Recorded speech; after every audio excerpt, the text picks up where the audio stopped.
2020 fue un año muy particular, donde el tema de salvaguardar la salud y principalmente la vida fue el que más ocupó la mente de la población salvadoreña y del mundo entero. Sin embargo, El Salvador tenía que continuar con sus dinámicas de trabajo, de producción y de funcionamiento político para sostenerse como país. El panorama electoral de cara a las elecciones del 28 de febrero de 2021 cuenta con un matiz especial, debido a que la preparación para estas se dio en el marco de una pandemia, que ha debilitado la salud, la economía e incluso la democracia salvadoreña.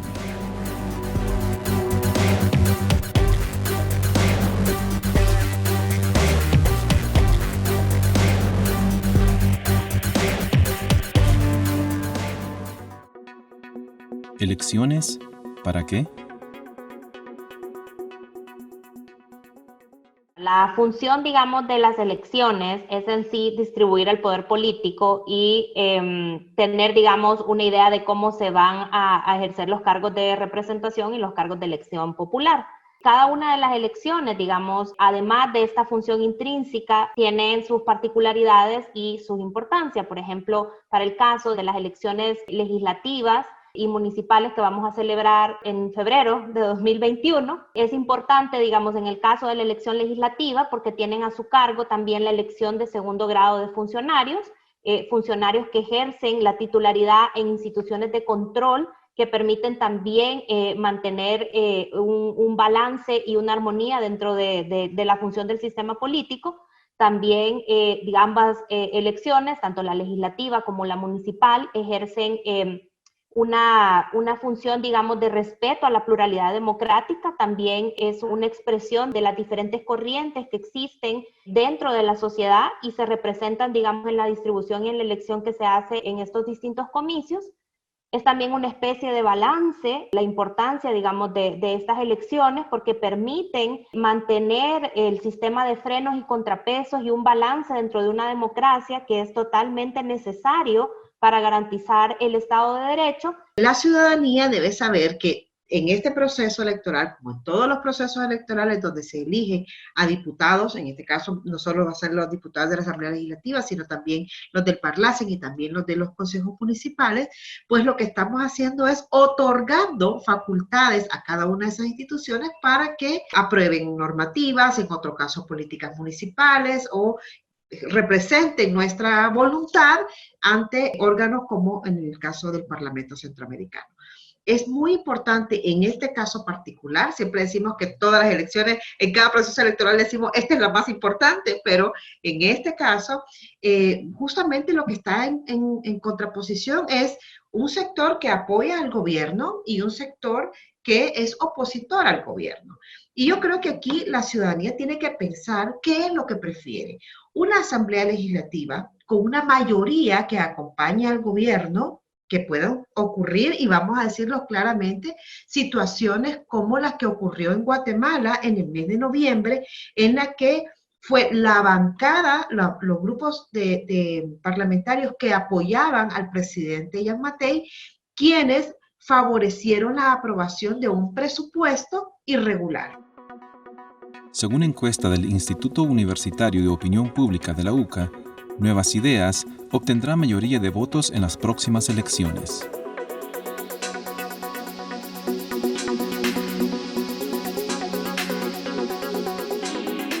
La posibilidad de que un partido político controle tanto el Ejecutivo como la Asamblea Legislativa es ahora más latente, está más presente esa posibilidad. En ninguna otra elección anterior se percibía esa posibilidad de que el partido del presidente obtuviera la mayoría en la Asamblea.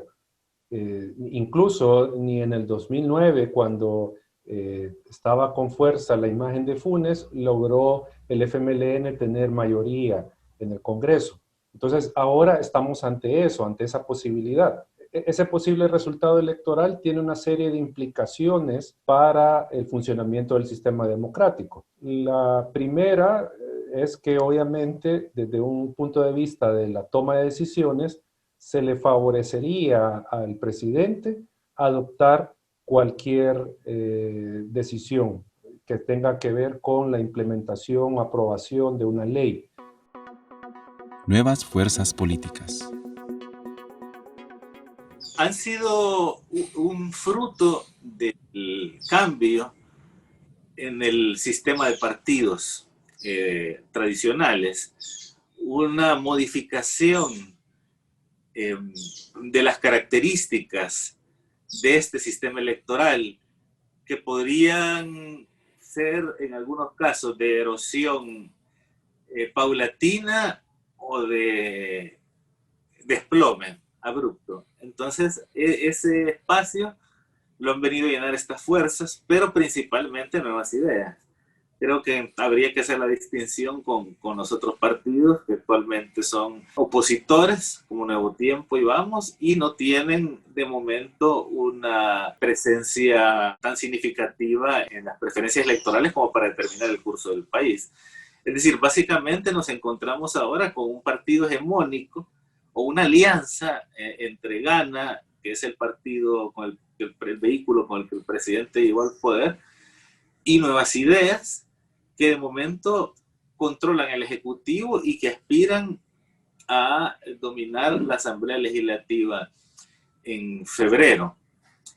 Pero no solamente aspiran a hacerlo por las vías institucionales aceptadas legalmente, sino que, como se ha podido ver, están dispuestos a ejercer la coerción para obtener los resultados más favorables posibles, tanto en las legislativas como en las municipales. Eso dejaría muy poco margen para la oposición política en un escenario postelectoral. Y me atrevería a decir que se consolidaría el autoritarismo. Al primero tener el régimen, las características que ya mencioné, militarización, la anulación completa de la oposición y posiblemente una mayor represión y persecución política. En el caso de Nuevas Ideas, es un partido nuevo en su proceso de inscripción, es decir, su reconocimiento oficial es nuevo. Sin embargo, sus figuras no necesariamente son nuevas en política. Yo creo que también hay que hacer esa distinción, porque casi todos los rostros conocidos, incluso los fundadores de Nuevas Ideas, son personas que vienen de otros partidos políticos, que lo que han hecho han logrado capitalizar la inconformidad y a partir de la hiperpersonalización de la política alrededor de la figura del presidente, han logrado capitalizar las preferencias electorales de ciertos sectores de la población que desechan y rechazan a los partidos, vamos a decirle, tradicionales, es decir, a los partidos con más tiempo. Sin embargo, esta nueva fuerza política, vamos a ver cuál es la configuración y cuál es el apoyo que logra ya en el proceso de configuración y conformación de la Asamblea Legislativa para el momento en el que se tenga que integrar una nueva Asamblea Legislativa y a partir de ahí los nuevos funcionarios que se va a elegir esa nueva Asamblea Legislativa relacionados a los órganos del control. Actos de violencia. En noviembre de 2020 se dieron acciones de violencia frente a las instalaciones del Tribunal Supremo Electoral, cuando simpatizantes del partido Nuevas Ideas privaron de libertad al personal que ahí labora, como medida de presión para que resolviera anomalías con las inscripciones de sus candidatos. Yo creo que es sumamente grave ese tipo de acciones que son totalmente condenables, que desde un punto de vista democrático no caben, que no deberían darse y que me parece que los actores políticos cuando entran, digamos, a ser parte de esta contienda electoral, hay un marco al cual debe regirse. Está el Código Electoral, está la Ley de Partidos, es decir, que hay una normativa ya existente que deben conocer y que deben respetar. Y dentro de este marco legal ya existen procedimientos y recursos claros para reclamar o dirimir, digamos, algún tipo de controversia. Nunca la violencia ni el ataque físico va a ser, digamos, el camino o la vía para resolver los problemas. El diálogo, algo que, digamos, no hemos visto o se ha perdido en lo que llevamos, digamos, de gobierno, creo que es un elemento que debe rescatarse y que también los partidos políticos tienen que ser responsables y orientar a sus simpatizantes a que se deben ceñir a las reglas que están establecidas. La violencia, como le repito, no va a ser la vía para ganar una elección. Ya lo vimos en el pasado, ya vivimos, digamos, procesos violentos que no nos llevaron a nada, que desencadenaron en circunstancias, digamos, más graves, y que por tanto cada uno debe ser responsable de respetar las normas establecidas y de no usar la violencia como un mecanismo para lograr los fines establecidos. Entonces hemos tenido varios casos, por ejemplo, capturas arbitrarias a miembros de la oposición y también los actos de privación de libertad a empleados del Tribunal Supremo Electoral, presionándolos para que tomen decisiones en favor de las candidaturas ilegales de Nuevas Ideas. Entonces, tenemos un escenario en donde las fuerzas de seguridad no están al servicio de la nación o de la protección de la población, sino a disposición de las fuerzas que ejercen el poder político en El Salvador, particularmente este conglomerado de actores en torno al presidente. Entonces, claro, no estamos hablando de elecciones competitivas, los miembros del tribunal pueden verse intimidados a tomar una decisión contraria a Nuevas Ideas. Por otro lado, la policía tiene un papel en el resguardo de los paquetes electorales y está claro que no tiene ahora un rol neutral. Podemos decir que las instituciones de control ya no están ejerciendo su papel o ya no pueden controlar a las fuerzas de seguridad que se han desbocado y han blindado la impunidad histórica del país, de tal manera que, por ejemplo, han desobedecido al juez para revelar los archivos que contienen información sobre la guerra, y entonces quiere decir no están subordinadas al poder civil, la fuerza militar. Ya tuvimos el 9F donde se tomaron la asamblea. Entonces, bueno, ya desde mi punto de vista no podemos hablar de un país democrático en estas condiciones. La encuesta publicada en diciembre por el Instituto Universitario de Opinión Pública de la UCA también señala el decaimiento en las preferencias por los partidos Arena y FMLN, que siguen con poco apoyo a pesar de las denuncias por corrupción hacia el gobierno por el uso de los fondos durante la pandemia del COVID-19. Yo creo que aquí hay que ver la capacidad de manipulación del discurso y de la realidad que tiene el presidente y su gobierno. Y en esa medida en que son muy hábiles para esto, parece que el impacto por algunos señalamientos durante el manejo de la pandemia, tanto de mal manejo de fondos públicos, de abusos de la autoridad, etcétera, de no acatar las órdenes del resto de órganos de Estado, parece que esto no se ha constituido, no se ha convertido en pérdida de confianza del electorado o pérdida de respaldo para el presidente. O sea, parece que eso no ha pasado. Y en esa medida, lo que se apunta es que puede salir bien librado de todos estos señalamientos de cara a la elección. O sea, y esto digo porque probablemente el nivel de hartazgo de la ciudadanía con los otros políticos es tal que le van a perdonar o le van a permitir al gobierno, al presidente, cometer estos errores y no va a tener una sanción. O sea, nosotros creemos que eso puede eso puede explicar la situación, porque si hay indicios de corrupción, han habido abusos en el manejo de la pandemia, ha habido una confrontación constante con los otros órganos de Estado, incumpliendo resoluciones.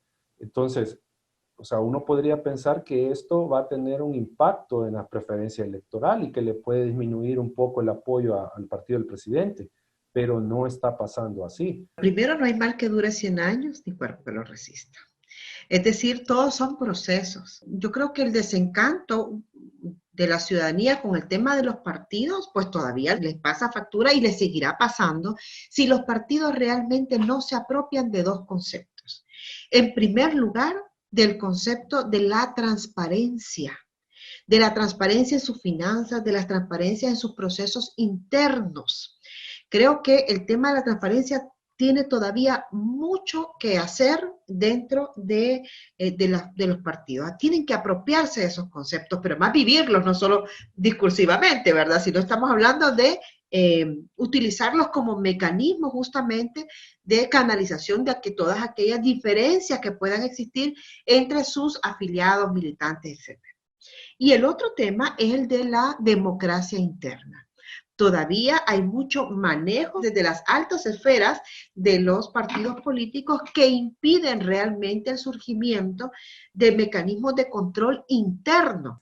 La campaña electoral ha sido, en general, un conjunto de ataques al gobierno y de defensa posiblemente de un estado anterior. Pero sabemos que las condiciones previas fueron precisamente las que trajeron la llegada de nuevas ideas. Es decir, estas que ya hemos mencionado, que son problemas estructurales de los que no está hablando ninguno de los candidatos, ninguna de las candidatas, o de manera muy tenue. Pues al menos no he tenido yo la oportunidad de escuchar un programa político que enfrente problemas sociales del país con líneas de acción, propuestas de política, una estrategia global de intervención. Más bien es una agenda muy reactiva frente a un ejecutivo, un gobierno con todo su conglomerado de actores, empresas, partidos que están avasallando, incluso haciendo uso de la amenaza de la fuerza para lograrlo. La nueva Asamblea Legislativa. Hay que ver cuál es la conformación que va a tener la Asamblea para saber cuáles son los mecanismos de control que van a funcionar. Es decir, no es lo mismo cuando hay una Asamblea Legislativa con unas facultades de control desplegadas que una Asamblea Legislativa que únicamente acompaña al presidente. En el periodo de Bukele van, creo que 10 controversias que se han suscitado desde el 1 de junio del 2019 hasta la fecha. Entonces, vemos cómo el control, ¿verdad?, va operando. En muchos de estos casos ha sido porque, y ya la Sala de lo Constitucional lo ha señalado, porque ha habido un abuso por parte del presidente de su facultad de veto al considerar inconstitucionales normas que no son inconstitucionales, y sino los ha utilizado como mecanismo, sobre todo en la época de pandemia, para retrasar la entrada en vigencia de alguna normativa relacionada a la pandemia. Esto también puede cambiar si ellos logran colocar a sus funcionarios. Por ejemplo, les va a corresponder la elección del presidente de la Corte Suprema de Justicia a la nueva legislatura, le va a corresponder también elegir a otros 4 magistrados, y esto va a cambiar la correlación en Corte Plena, por ejemplo. Y esto es importante, este cambio de correlación, de cara a las investigaciones por enriquecimiento ilícito, por el tema de probidad. Porque recordemos que si hay una investigación de probidad y se tiene que pasar a los tribunales correspondientes, esto pasa por la aprobación del Pleno de Magistrados de la Corte Suprema de Justicia. Tienen que haber 8 votos al menos, pero recuérdense que se van a hacer una elección de 5. Ahí puede cambiar ya la correlación en la Corte y evitar cualquier proceso por enriquecimiento ilícito, por ejemplo. Entonces, sin duda, si hay un cambio en los titulares que ya son electos por nuevas ideas, teniendo el control de la Asamblea, pues la confrontación va a ser menor. Y entonces vamos a estar en un escenario de cooptación del Estado totalmente, porque viene la elección del fiscal en diciembre. O sea, en diciembre 2021 viene la elección del fiscal y dependiendo del resultado electoral, Nuevas Ideas va a estar con mucha influencia para esa elección.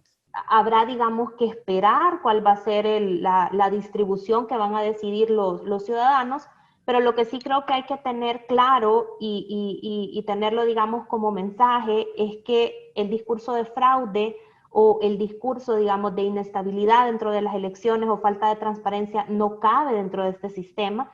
La autoridad electoral ha venido celebrando elecciones limpias y transparentes desde la firma de los acuerdos de paz, y a pesar, digamos, que pudieran haberse generado en elecciones anteriores algunos problemas dentro de la organización, no se ha cuestionado la transparencia con la que se han realizado los eventos. Los analistas políticos coinciden en la importancia de respetar las reglas del juego, independientemente de los resultados obtenidos en las próximas elecciones. De igual forma, resaltan la importancia que tiene la población en esta contienda electoral, ya que de su participación depende la legitimidad de los funcionarios que sean electos a través de su voto. Según la primera encuesta electoral del UDOP, el 58.1% de la población salvadoreña tiene poco o ningún interés en la política salvadoreña. Creo que es fundamental no solo que las personas acudan a votar, ya sea cruzando o fraccionando el voto, que es como se llama técnicamente, o también apoyando a una candidatura única o dos dentro de un solo partido político o dentro de dos partidos políticos.